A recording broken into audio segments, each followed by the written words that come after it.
What's up, guys? Part-time Gamer Dad here. Today I'm going to tell you how I would draft Raw and SmackDown's draft picks for the 2024 WWE Draft. But before we get to the video, make sure you like this video, make sure you subscribe to the channel, and comment down below who you think the first draft pick is going to be outside of champions for Raw and SmackDown. So the one bit of admin is that we are going to include champions. So I'm going to draft this straight up like 1 through 12.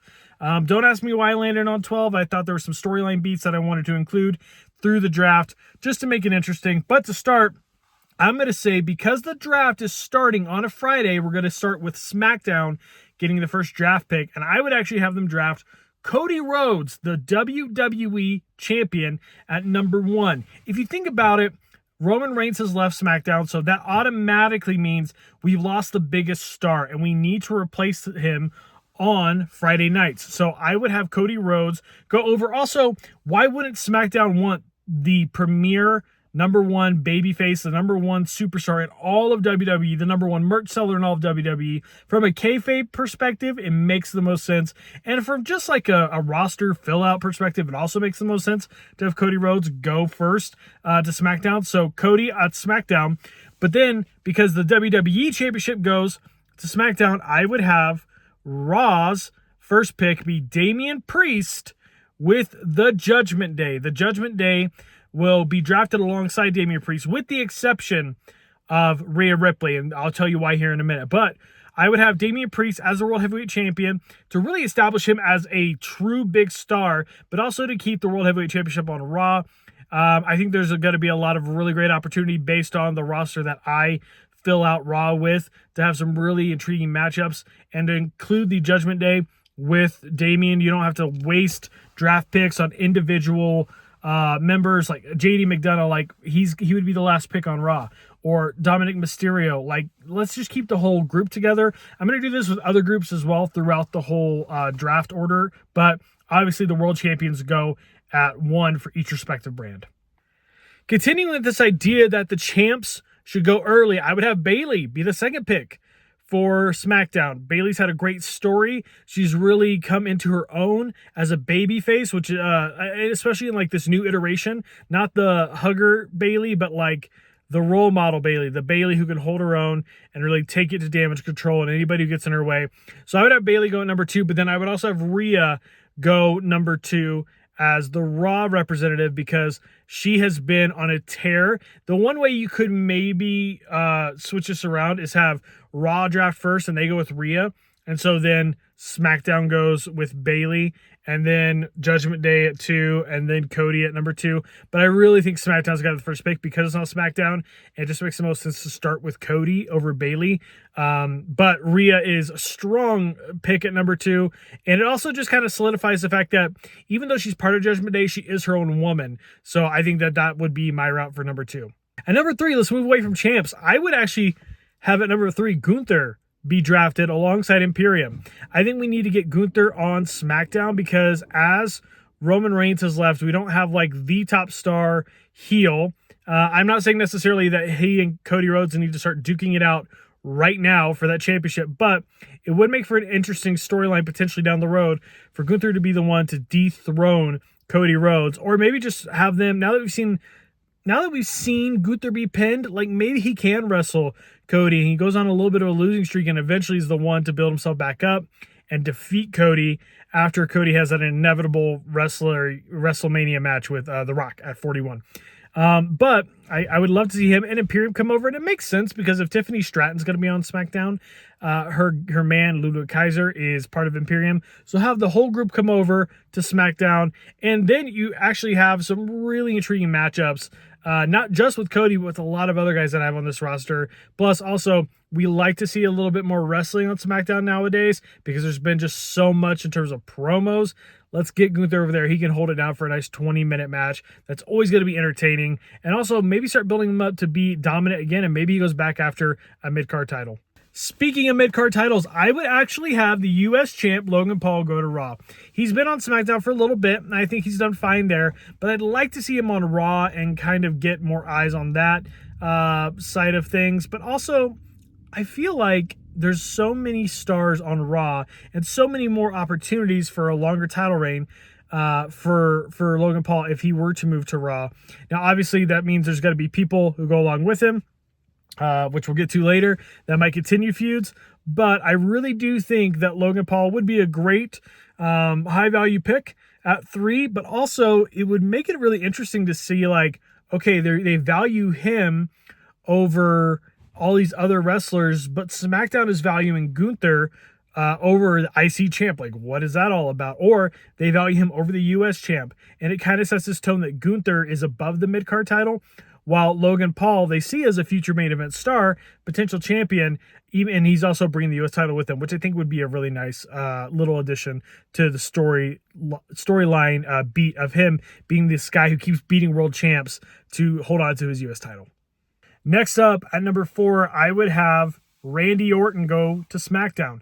I think we're eventually going to build up to a Randy Orton versus Cody Rhodes WWE Championship feud, which I would love. Before I was going to do my Backlash predictions, I just did, and we knew that LA Knight and AJ Styles would be, one of those two guys would be wrestling Cody at Backlash for the title. I originally was going to have Orton be the one to go after Cody for that first initial feud, but I think it's still going to happen down the road, and I would have Randy Orton go to SmackDown, and maybe he feuds with Gunther to start, and that would be a great first feud for both of those guys, while Cody is distracted with who I think is going to win the number one contendership, which we'll get to here in a little bit. If you haven't seen that video, go back and watch it. I think it's good. But I would have Randy Orton come in. He's still on SmackDown right now, so no changes there, but a fresh crop of newer faces to feud with him and to put on some good matches on the weekly television would be great. At number 4 on Raw, though, I would actually have them draft CM Punk, who I know is injured right now. There's a storyline reason that I would have him go at number 4. And obviously, you have him being able to feud with Judgment Day and some of the other people that I'm going to put on here in a moment. But he can continue to go for that World Heavyweight Championship that he never got to go against Seth for. So I think that would be a really good opportunity to build some layers and threads of, he didn't go at number 1 because he's not the champ, and he's not the women's champ, and he's not the mid-card champ. But besides that, he's probably the biggest star they have. However, whoever goes at number 5 might have something to say about that. At number 5, I would take Becky Lynch for SmackDown. I'm not going to draft Seth because I think it's pretty clear that Seth would go to SmackDown if Becky's on SmackDown. And I would have him be kind of like this. You don't know when he's going to come back. You don't know where he's going to come back. But I would have him come back on SmackDown and attack Seth. And then that would be the summer feud between Seth and Cody, because Seth helped Cody finish his story, but Cody didn't help Seth retain his title. So I think that would be a really good pull, and like kind of the wink, wink, nod, nod of Becky going to SmackDown, that Seth is coming. We're just not going to tell you where he's coming or when. But I know they'll draft Seth, so he'll go to SmackDown. But without putting him into the equation, Becky goes over, and then we have Becky versus Bayley, which I think would be a good feud. I think Becky versus Jade Cargill would be a great feud. Becky versus Bianca, and rekindle their feud a little bit. There's a lot of opportunities. It's very face heavy. And so then I think we need to determine who goes heel, which I've always said Bianca Belair should go heel. So a face Becky versus a heel Bianca would be really interesting and create some new opportunities. Maybe Bayley versus Becky is this kind of like, respect feud for the title, which I think could be a really nice touch as well. So I alluded to this a moment ago, but number 5, I would have Drew McIntyre go to Raw, and he'd be pissed that CM Punk win at number 4, especially when Drew McIntyre just won the World Heavyweight Championship at WrestleMania. Granted, Damian won it off of him in a cash-in. But then you build up this nice story that Punk and Drew have this feud that they can go battle it out afterwards, and Drew McIntyre is still mad that everybody's paying attention to CM Punk and they're picking CM Punk over him, especially when he was the one who put CM Punk on the shelf. And it makes it this really nice, like, you're not better than me. Just because you call yourself the best in the world doesn't mean you're better than me. I stay healthy. You don't stay healthy. I'm here. You weren't here. I held it down during a time that was super uncertain. You went and you played in the small pond. You were a big fish in a small pond, but now you're a big fish in a big pond. But there's a lot of sharks here that will take down fish like you. What an interesting dynamic that would be. Just another little wrinkle in the storyline that is epic of McIntyre versus Punk. I love this feud. I love this storyline. But let's get Drew a little bit pissed off. Let's give him a little bit more fire with making Punk the one who gets drafted right before him. And number 6, so we're halfway through, I would go with Solo Sikoa being drafted to SmackDown, and I would just tag Tama Tonga along with him. Obviously, Jimmy Uso is out of the bloodline now. I think I'm not going to draft Jimmy Uso. I think we may not see him for a while. I think we see him come back with Roman when Roman returns as like a tweener or a face, and we have the OG bloodline versus new bloodline, because I think we're going to have like maybe Jacob Fatu or somebody else join this new tribal chief of Solo Sikoa, Tama Tonga, and whoever else might join in this new bloodline. But yeah, I mean, this one's pretty easy for me that he will go to SmackDown, especially with this whole new tribal chief presentation. I think it makes sense. You have a nice solid heel alongside Gunther to be somebody who can oppose Cody Rhodes or anybody else, maybe for the mid-card title, the IC belt, which we're getting to, I promise. But I would have Solo go in there because you can use him in so many different ways, especially with Tama Tonga beside him. And number 6 for Raw, I would have LA Knight move from SmackDown to Raw, because I move Cody away, I move Seth away. Well, now we need a new top babyface for Monday Night Raw. You have CM Punk, but you need somebody younger, and somebody who can compete on a regular basis. I think LA Knight could be that guy. He could be the guy to help take that title away from Judgment Day. I think this is how we get LA Knight a World Heavyweight Championship title reign, is by moving him to Raw, especially after losing to AJ, closing that feud out, and then separate them, and he can go focus on championship aspirations. So LA Knight to Raw, to me, it makes the most sense out of anything. Speaking of AJ Styles, I would have him stay on SmackDown, especially with this feud that I've predicted is going to happen between him and Cody for the WWE Championship. So have him stay on SmackDown. He's been on SmackDown for a little while now. He seems to really thrive on there. So that one's easy for me. On the number 7 pick for Raw, I would actually have Jey Uso stay on Raw, because that's another baby face that you could have alongside LA Knight as kind of the guys who carry Raw forward. And I think that when we see people like Roman return, I think he's going to return to SmackDown just because Solo will be on SmackDown. And so will Tama Tonga, potentially Jimmy, potentially Paul Heyman. It's easier to get Jay over to SmackDown than I think it's to get these other guys over to Raw, especially because Solo kind of gets lost in a lot of the storylines. Like, he gets overshadowed. He feels like more of a mid-carder in the 3-hour structure of Raw than a main eventer and the 2-hour structure of SmackDown. So keep Jay separated from him on Raw, and especially because he's going to be wrestling Damian, I think it makes the most sense for the World Heavyweight Championship. But also just to have Jey Uso as kind of that consistent main event player on Raw continues to elevate him and give somebody fresh outside of LA Knight and CM Punk as kind of an additional face to keep in those feuds. For SmackDown, I'm going to talk about picks 8 and 9. So 8 and 9, and I guess I could go either way. I have 8 as Sami Zayn and 9 as Chad Gable, but they're going to be wrestling for the IC Championship at Backlash based on my predictions. Again, go watch that video. It's really good. I think that these two are going to be feuding for a while over the IC belt. I see Chad turning heel on Sami Zayn for the IC Championship to win the IC title, and then have them feud for a while, kind of like this mentor betrays his student storyline. And then for Raw, I actually have the Awesome Truth, the tag team champions, going, just staying on Raw, having won those Raw tag team titles.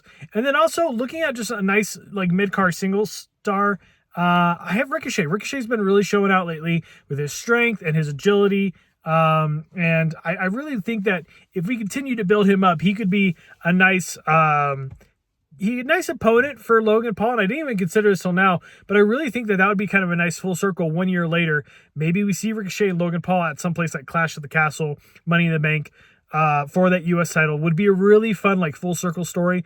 And the way they built Ricochet up, I think the story to get there is not very difficult.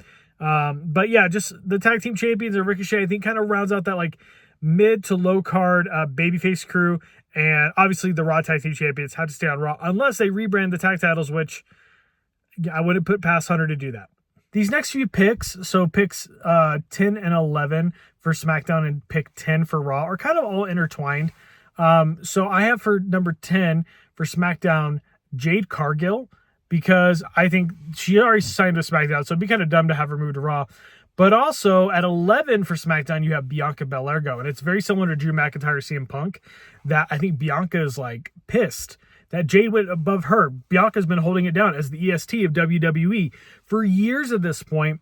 And how dare SmackDown, how dare Nick Aldis pick Jade Cargill, the new shiny, bright toy that's signed with SmackDown already? Why is she getting drafted, period? But also, why is she getting drafted above Bianca? Hasn't Bianca done enough for the WWE? Hasn't she done enough for SmackDown to really be somebody who has higher value than this outsider, if you will, coming in and taking her spot? And then we get the Bianca heel turn as a result, and we have Jade versus Bianca, which I think would be a great first feud for Jade.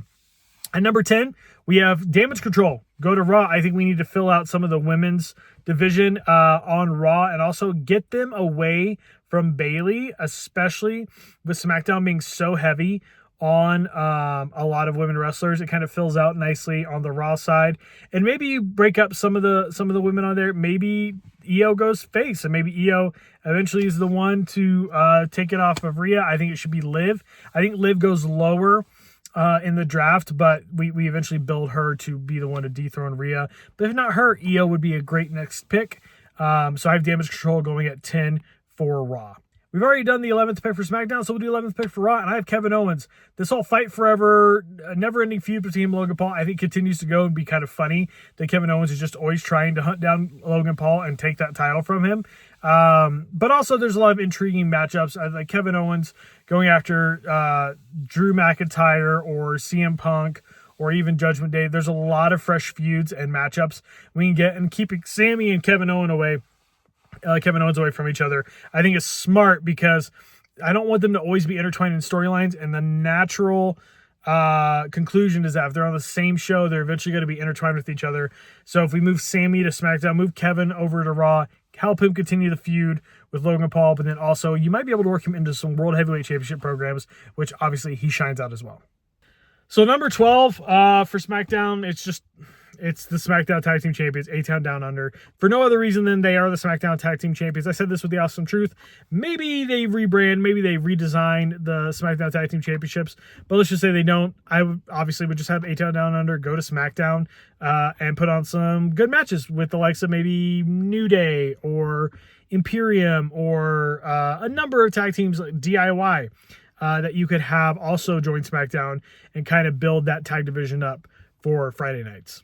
And then on Raw, I would actually have their 12th pick be Bobby Lashley with the Street Profits. Bobby Lashley was one more face that could be a really good heel or face, and we could have him feud with Drew McIntyre. You can have him feud with the Judgment Day. I think it'd be really cool to have Bobby come in, like the whole Pride come in and take on the Judgment Day. There's some really good faction warfare you could do there. Maybe you bring Omos in as like the heavy of the Pride, and you have you already have BFAB in the women's role, so maybe we can get a true 4 plus a female on 4 plus a female of Judgment Day versus Pride. That'd be really fun. I'd really dig that. Final Testament looks like they're on NXT now, so that feud is closed properly. I think move Bobby and the Street Profits over to Raw. I think they've kind of they've exhausted what they can do on SmackDown. Move over to Raw, give them some fresh feuds. Whether they're face or heel, they will really shine. And I could see a world title feud between Damian Priest and Bobby Lashley, or even Drew McIntyre and Bobby Lashley, rekindling some of the magic that they captured in TNA. Whew, okay, guys, that was a lot. 12 picks for each show. This was I took a lot of time to think about this and kind of map out what I would do. So if you can make sure you like this video, that would mean a lot. Make sure you subscribe to the channel if you like what you see, if you like wrestling content, video game content, or the occasional parent humor. You're in the right place. Let me know down below who you think will be the first pick outside of champions for SmackDown and Raw here in a couple weeks, and I will see you very soon.